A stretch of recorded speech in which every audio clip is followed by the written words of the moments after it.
Salem's Lot, the Stephen King story, is cursed. Years after the end of the Twilight Saga, vampires are allowed to be scary again. The Voyage of the Demeter and the upcoming Nosferatu remake want to make vampires terrifying and not sexy at all, unless you have a thing for tall, thin, bat-like monsters. Joining this old trend made new again is the most recent adaptation of Stephen King's novel, Salem's Lot. Unlike the previous two in 1979 and 2004, this time Salem's Lot is a feature film and not a miniseries, which should have meant that we finally get a big budget adaptation on par with other King movies like The Mist and It. Instead, long-suffering fans have been treated to a lukewarm direct-to-streaming movie with ugly vampires but no bite. At first, Salem's Lot was going to be in theaters, but Warner Bros. Discovery decided to pull a Batgirl and shelved the completed film. For over a year, no one was going to see this movie because David Zaslav and the other executives at Warner Bros. Thought it was worth more as a tax write-off. Stephen King took to social media and complained about it being shelved and started a grassroots campaign to try and force Warner Bros. To release the movie. Sadly, he succeeded, which is why Salem's Lot is now available on Max. Clearly, we live in the darkest timeline since Batgirl and Coyote vs. Acme will never be seen, but Salem's Lot released in time for Halloween. Gee, thanks. So, is this modern remake worth the wait, or is it like the forgettable 2004 miniseries and a pale imitation of the classic 1979 horror miniseries? The best part of Salem's Lot is right at the beginning, with the opening credits showing old newspaper clippings and a slowly spreading pool of blood. By paying attention to the newspapers, you get the story of two men coming from London to start up a business in Jerusalem's Lot, a small town in Maine, and they bought an old murder house. This is a great example of how movies can show and not tell, combined with unsettling music, and that puts you right on the edge. Between the old-fashioned map, pools of blood, and the music, Salem's Lot makes you uneasy but excited over the mystery about to unfold. It's one of the best openings I've seen in years. And then the movie starts. The film opens with one of the new antique store owners, Richard Starker, giving very careful instructions about picking up a large wooden crate that needs to be delivered to the Marston house up on the hill. The two bumbling townfolk bring the crate into the old, dank basement where it breaks, spilling dirt all over the floor. The two clearly have never seen Bram Stoker's Dracula or Let the Right One In because, of course, there's a vampire inside. Salem's Lot doesn't give us a great look at him, but he is one ugly Nosferatu. Now we meet Ben Mears as he's getting into town, played by Lewis Pullman, who you might recognize from Top Gun Maverick. He played Bob, and the upcoming Thunderbolts, or he's playing Sentry, also a Bob.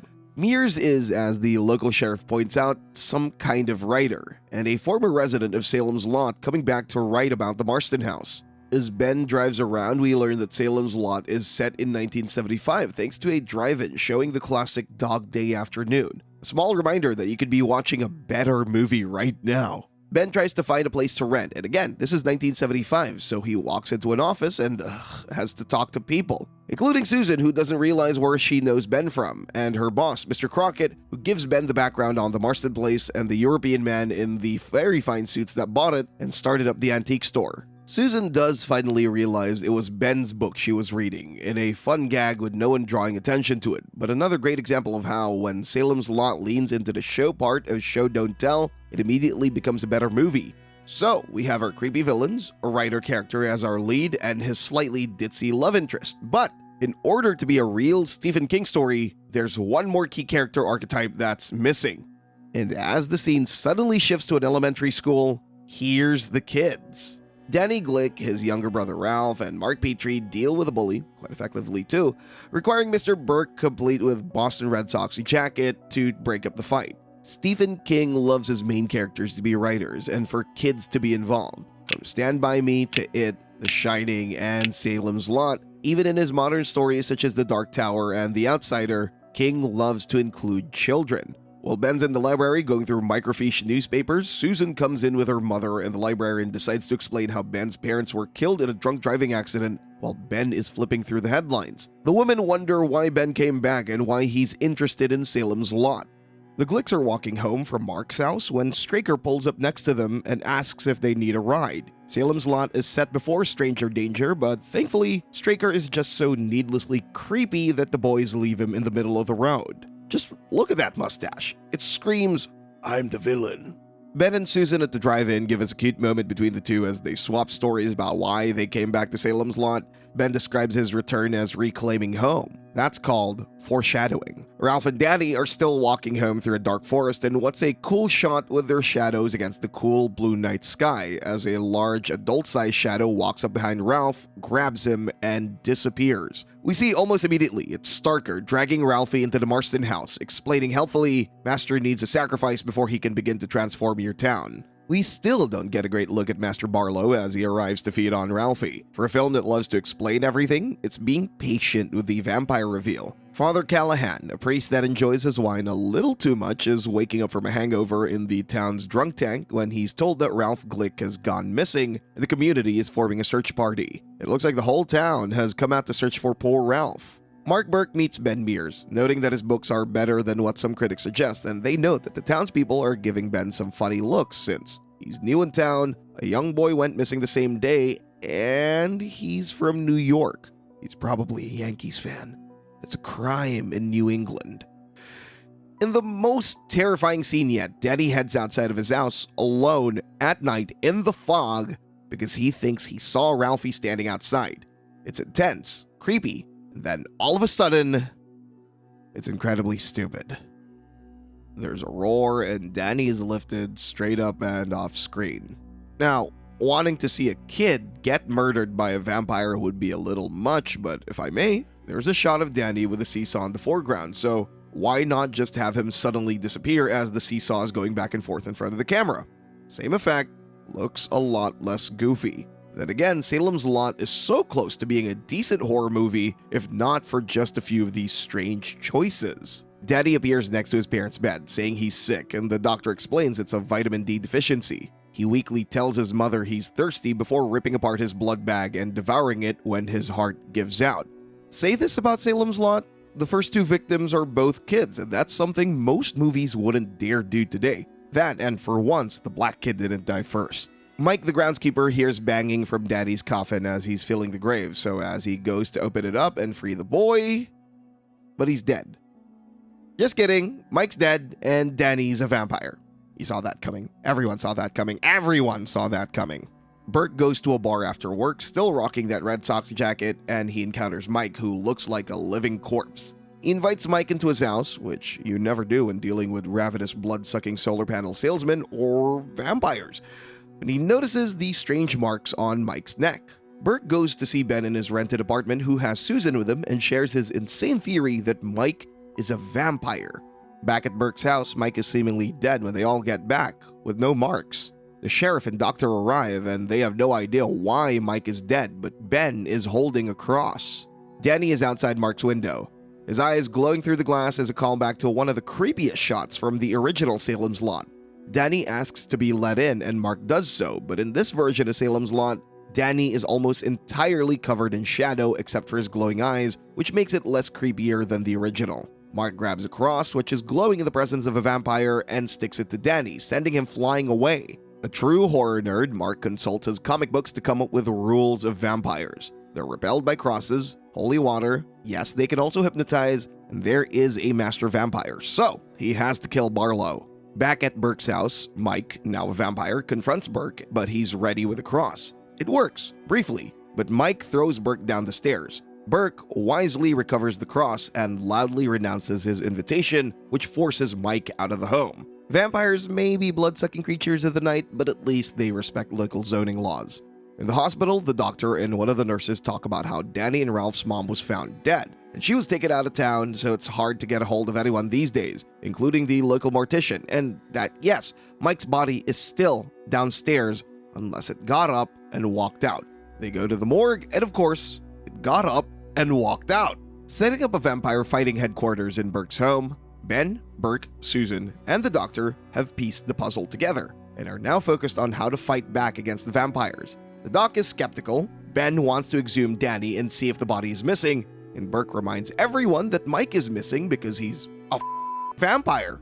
To prove that vampires have overtaken Salem's Lot, they decide to go to the morgue where Mrs. Glick's dead body is resting and wait. Mark is a genre-savvy kid, aware that he's up against vampires, so unlike the adults, he doesn't need to find any more proof. He has a stake, He knows Barlow is up in the Marston house and he's going to kill him. This makes Mark the smartest resident of Salem's Lot. But when he breaks into the Marston house, Burke is also in the basement, but Starker is one step ahead and locks them in. An elementary school teacher and an elementary school student alone in the dark basement against a nest of vampires? That should be good.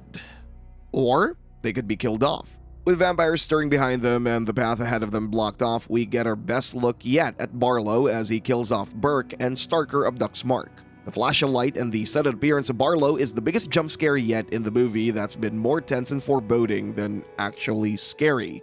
Case in point, the morgue, where the rest of the group watches as Mrs. Glick starts to move and sits up. This is the first time that the new remake matches and might even surpass the tension and suspense of the original, as that first twitch of Mrs. Glick's arm is subtle and terrifying. The makeshift cross falls apart and the vampire attacks the doctor. Credit to where it's due, the visual of the white hospital sheet taut against the vampire's face and fangs is a striking image. The new Salem's Lot adds in the scene right after Mrs. Glick is defeated, with the doctor now bitten, instructing Susan on how to administer a rabies shot. It's a wild gamble that this would prevent the vampirism from taking effect, but when you're bit by a vampire, you gotta do what you gotta do. Ben puts the makeshift popsicle cross up against the doctor's chest and it doesn't burn her, which is the most intense movie scene involving popsicle sticks you'll ever see. There's a vampire on the roof of Burke's house. It's another delightfully creepy shot because the vampire isn't moving, not 1 inch. The long-distance shot of something unsettling, barely visible in the darkness is always a hit with horror fans. It took over an hour, but Salem's Lot is finally embracing the old-style horror that made the original miniseries a classic. Inside the Marston house, Mark's able to free himself from where Straker had him hanging upside down, as Straker is now in full-on supervillain mode, shouting about how the town's being converted and Barlow will finally finish what he started so many years ago. Mark gets the jump on Barlow, hitting him in the head with a fire poker, and then in the smartest thing anyone has ever done in the entire movie, and honestly every horror movie, Mark hits him again in the head and makes sure he's dead. Inside the church, Father Callahan is reading Dracula, while the vampire fighting group of Ben and Susan and the doctor try to convince him that vampires are very real and in Salem's Lot. As Father Callahan explains about the awesome power of the church being set into motion, Mark arrives, framed by sunlight, like the badass action hero this elementary school kid really is. Incredibly calm and put together, Mark explains Mr. Burke is now one of the vampires as he drops his backpack filled with wooden stakes, and he tells the adults that he's going after them and calmly fills a bottle with holy water. Father Callahan wants to see where Mark killed Straker. Salem's Lot nails another classic horror shot, with the assembled vampire fighters staring up at the Marston house. As they enter the Marston house, it's just as creepy in the daylight. Slowly, carefully, they explore the house for the body of Straker and find a shaft leading straight down. Now in the dark basement, with a few windows boarded up so no sunlight can get in, the group starts to hear the rustling of vampires, the small tinkle of glasses moving on shelves from vibrations, and you know an attack is coming at any moment. And it's Burke, now a vampire, that lunges for Ben. Father Callahan and Mark get the basement door open, proving that sunlight does make vampires sparkle by igniting them on fire, which is how it always should be. Ben stakes Burke through the heart, proving that will also kill vampires. Believing Vampire Burke that Barlow is coming for them, the group decides to get Mark's parents to safety in the church. Father Callahan decides to go with Mark as they'll believe him, while Susan and Ben go get her mom and the doctor gets the sheriff. Now, if splitting everyone up sounds like a bad idea in a horror movie and you're shouting at the screen right now, don't worry, because Mark, the greatest horror hero ever, points this out to them. And of course they dismiss him, as they are running out of time. On the steps of the sheriff's home, the doctor confronts the coward as he is on his way out of town. "You're giving up. I'm surviving, that's what I'm doing." While we all wish we were the doctor, let's be honest, running from a vampire coven is usually the better plan. Susan and Ben arrive at her mom's house, and her mom has incredible news to share, but says she doesn't want Ben around.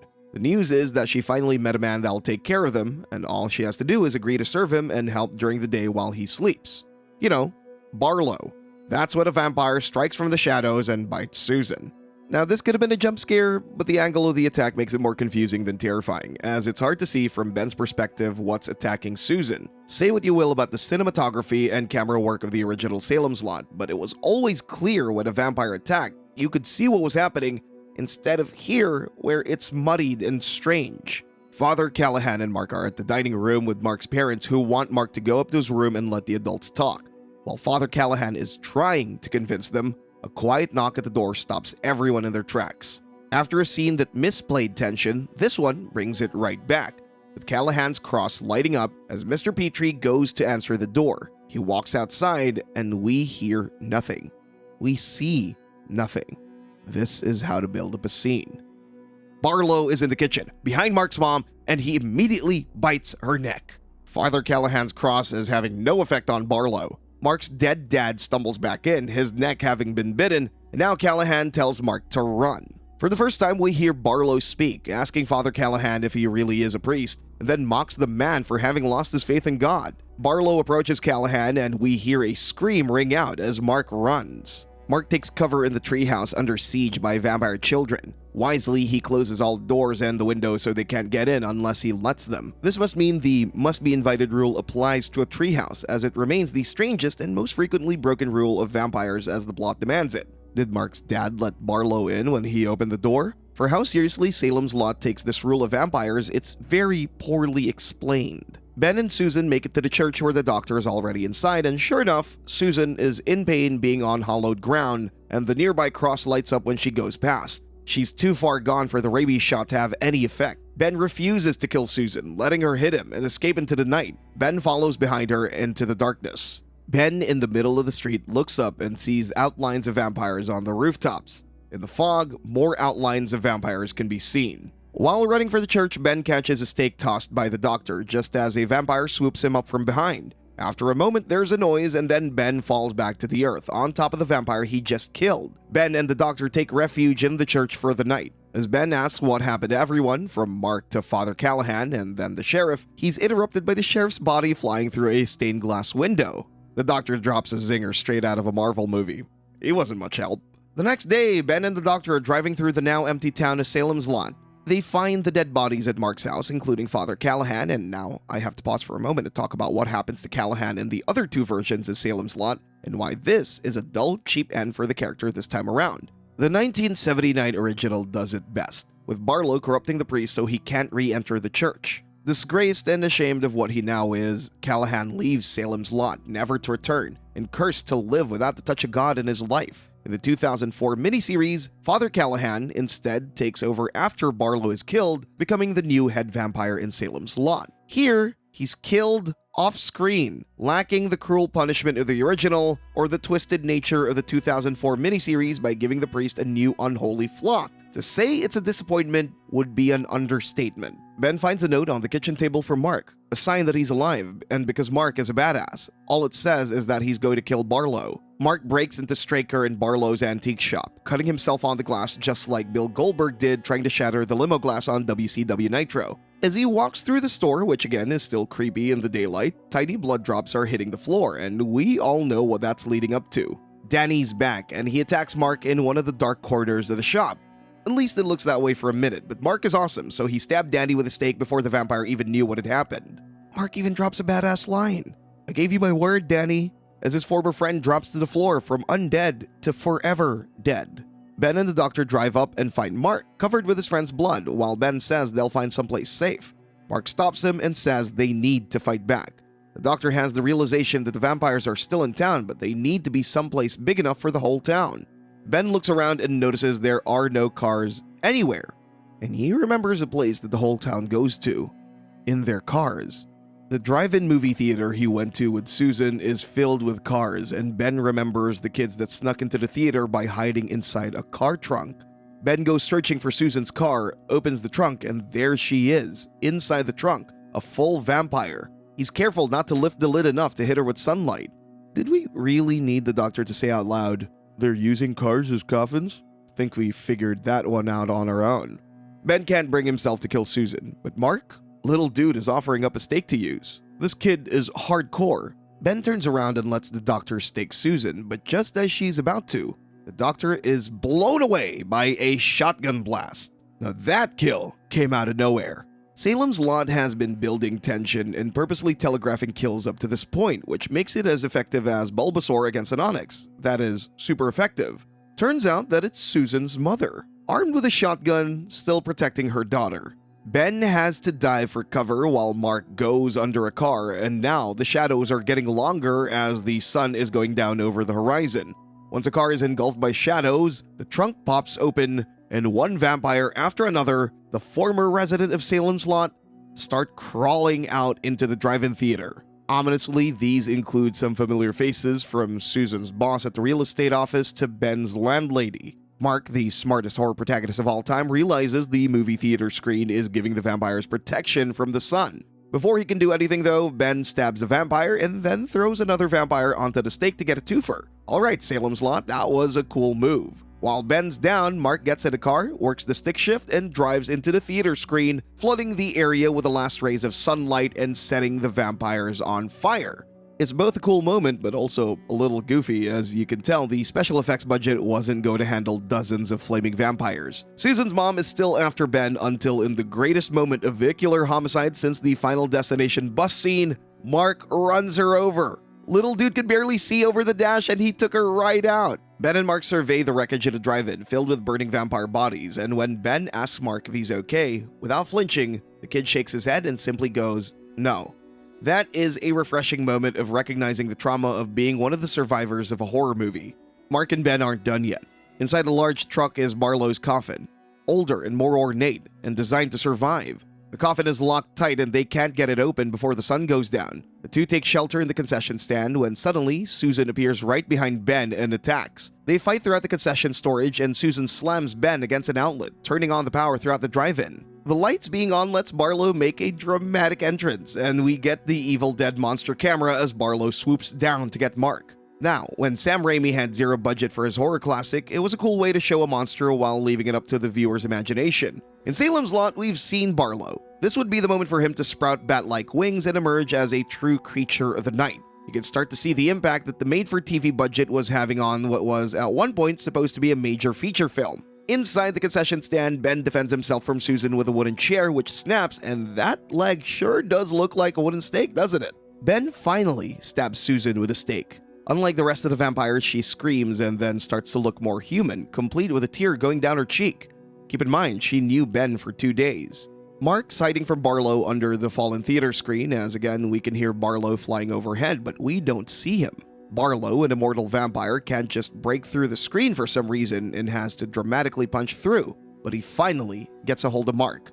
Laughing and relishing that he gets to kill his rival, an 11-year-old boy, Barlow takes his time leaning forward to bite Mark when a stake goes through his head.